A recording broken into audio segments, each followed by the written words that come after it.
সংবাদ শেষ করব নৌকা বাইচ প্রতিযোগিতার খবর দিয়ে।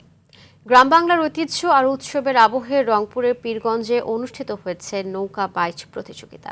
করতোয়া নদীর সাতপাড়া ঘাটে আয়োজিত এই প্রতিযোগিতা দেখতে নদীর দুই পাড়ে জড়ো হন হাজারো মানুষ। ঢাক ঢোল আর দর্শকদের উচ্ছ্বাসে উৎসবমুখর হয়ে ওঠে পুরো এলাকা।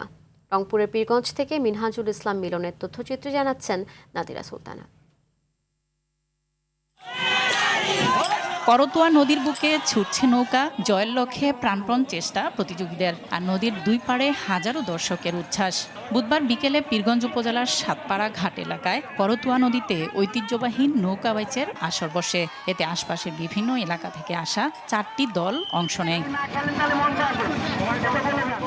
বাঁশির সংকেত মুহূর্তেই শুরু হয় নৌকার দৌড়। কখনো একটি নৌকায় এগিয়ে যাচ্ছে, আবার পরক্ষণে কমছে ব্যবধান। দর্শকদের চিৎকার আর করতালিতে মুহূর্তেই উত্তাল করতোয়া নদীর দুই পার। আমি শুধু জীবনের প্রথম খেলা দেখার জন্য এখানে আসছি, ভালো লাগলো। প্রত্যেকবার এই ঐতিহ্যবাহী নৌকা বাইচ খেলাটা অনুষ্ঠিত হয়, এতে আমরা অনেক আনন্দিত।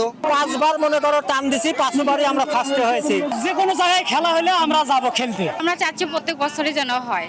যুব সমাজকে মাদক ও অন্য অপরাধ থেকে দূরে রাখা সহ গ্রাম বাংলার ঐতিহ্যকে ধরে রাখতে এমন আয়োজন। এটা একটা হারিয়ে যাওয়ার মতো একটা খেলা, তো এটাকে আমরা পুনরায় উজ্জীবিত করতে যাচ্ছি। আমরা আশা করি আগামী দিনেও ব্যাপক পরিসরে এটাকে আরো বিস্তৃত করব। টানটান লড়াই শেষে ৭১-এর বিজয় দলকে পরাজিত করে জয় ছিনিয়ে নেয় নয়নতারা দল। পরে বিজয়ীদের পুরস্কার দেওয়া হয়।